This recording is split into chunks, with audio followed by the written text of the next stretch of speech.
Davi Gonçalves, hoje no programa Checkmate. Vamos ao último bloco, aproveitar essa experiência e esse talento aí para nosso pessoal que está em casa aprender um pouco mais contigo, Davi. Escrever ou ser consultor, quais das duas atividades te deu mais prazer e que te deu mais trabalho? Bem, as duas dão muito trabalho, mas a literatura dá mais trabalho. Dá mais trabalho. Só que ela dá mais prazer. Como eu sou um escritor realmente por dom, eu não sou um escritor formado, né? Eu nasci para ser escritor. Né? Não, eu vim ao mundo para ser escritor. Eu vim ao mundo para isso. Esta é a minha missão. Então, a minha contribuição vai ser com a minha obra. Não vai ser com a riqueza material que eu deixar. Sim. Vai ser exatamente com as minhas ideias. Então, isso dá mais trabalho. Até porque o grande perigo de todo escritor hoje é ele, quando terminar um livro, o assunto já está morto. Ninguém mais lê. Aquele assunto já morreu. Então, há um perigo nesse sentido aí. Então, ser escritor dá um trabalho muito grande. Mas eu não me importo.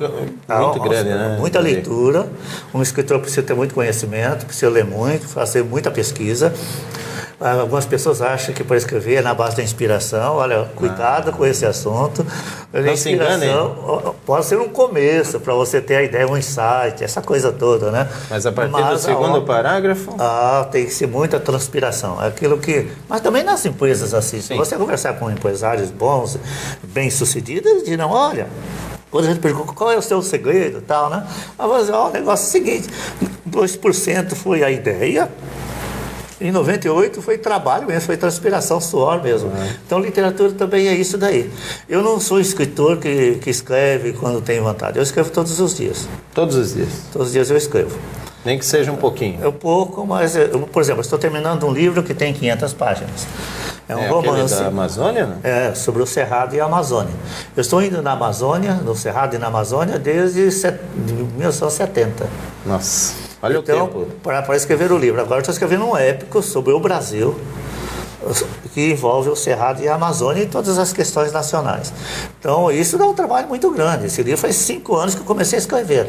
Quase quando comecei a fazer a pesquisa, quando isso? Lá em 1970. Imagina. Então, eu estou num acúmulo de experiência, tudo, né? Como você se disciplina para uma quando eu resolvo, quando eu coloco isso como uma meta valiosa, eu não abandono mais. É um ideal valioso com uma meta valiosa. Não faz uma outra obra, por exemplo? Eu vou escrevendo alguns contos no intermezzo, eu vou escrevendo alguns contos, algumas histórias curtas, mas eu faço questão de me dedicar realmente ao grande projeto. Não é fácil escrever um livro de 500 páginas, um épico. Tem que conhecer bem a situação do Brasil, da América Latina. Professor. Escrever um só de 120 já deu um trabalho. Mais difícil, Salvador, são as pessoas lerem. Porque o Brasil gosta de ler livro fininho. Né? Pequenininho. Que tem muita fotografia. Até esses livros aqui que são pro quinto ao nono ano, exatamente, eles são finos e tem pequenas ilustrações aqui, para que o aluno goste da leitura, porque senão as pessoas não leem. Mas, por outro lado, para você escrever um grande tema, precisa de um espaço razoavelmente bom. Não? E é possível viver de literatura, Davi? Eu vivo de literatura, mas eu não vendo livro. Como? São coisas diferentes, né? Claro. Eu vendo ideias. E os livros ajudam a expandir essas ideias. Então a literatura é um instrumento para mim, para as pessoas conhecerem as minhas ideias, aquilo que eu faço. Nós vínhamos conversando antes também sobre essas mudanças, né? Escrevia na lousa, depois no papel, e agora a gente está numa fase dos e-books, né? Leituras curtas no Facebook, curtíssimos textos na internet, nos blogs, nos sites jornalísticos. Como você vê o futuro da literatura com esse quadro, Davi? Olha, o livro e a internet vão conviver juntos. A internet é um meio de. Então o livro vai conviver junto. Você não vai acabar o livro. E o e-book, eu também estou começando a editar em e-book, saindo versão em e-book. da minha próxima obra sair em e-book. Agora, o que está mudando é valorizando algumas formas de comunicação, como a crônica, como o texto jornalístico rápido do release.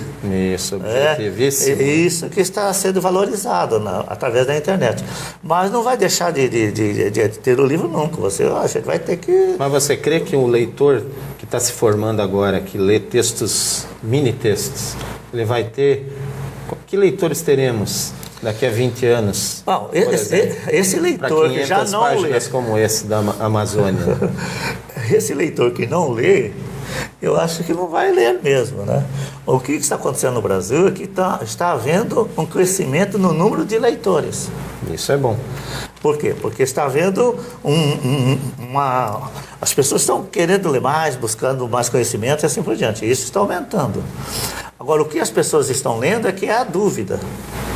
Aí que entra o papel do professor. O professor precisa ter um grande conhecimento para orientar.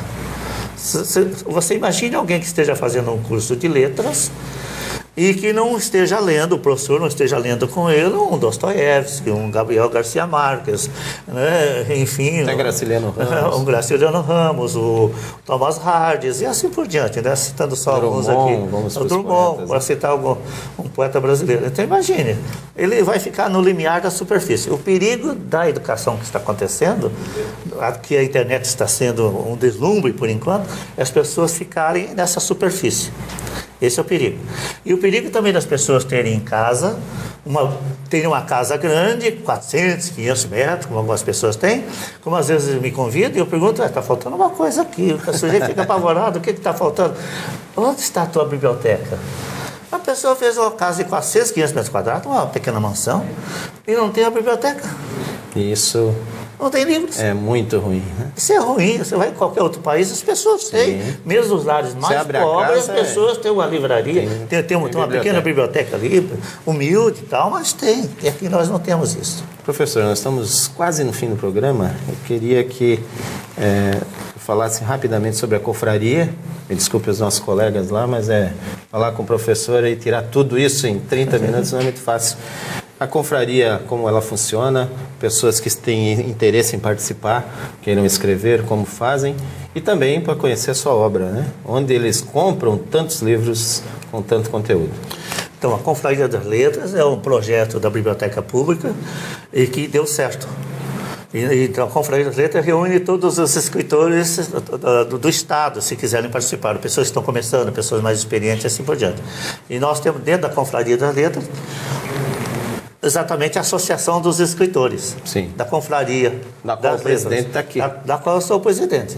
Aí, para participar da associação, precisa entrar como sócio. Ok.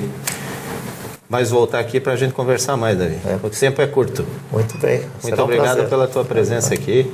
Sucesso prazer. Sempre. Muito obrigado. Obrigado a você que nos acompanhou até agora.